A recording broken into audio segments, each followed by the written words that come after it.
Did you know that on a cold December night in 1773, an act of defiance in the heart of Boston sent shockwaves across the American colonies? It wasn't a battle or a war. It was the throwing of tea into the harbor, a seemingly small act that would ignite the flames of revolution. The Boston Tea Party was more than just a protest against a tax. It became the spark that ignited the American Revolution. But what led to this pivotal moment? In the 1760s, Britain was tightening its grip on the American colonies.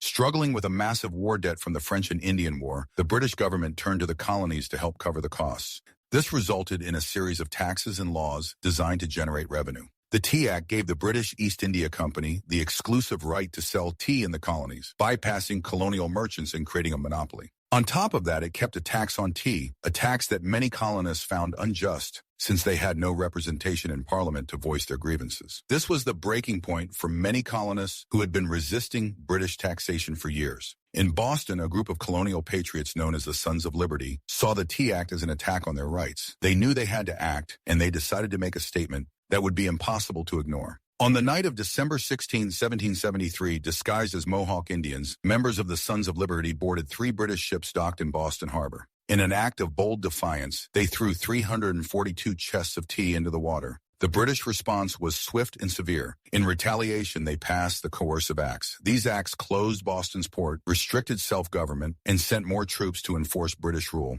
But instead of breaking the spirit of the colonists, the British actions only fueled the fire of resistance. Colonial unity grew in response, and within 2 years, the first shots of the American Revolution would be fired.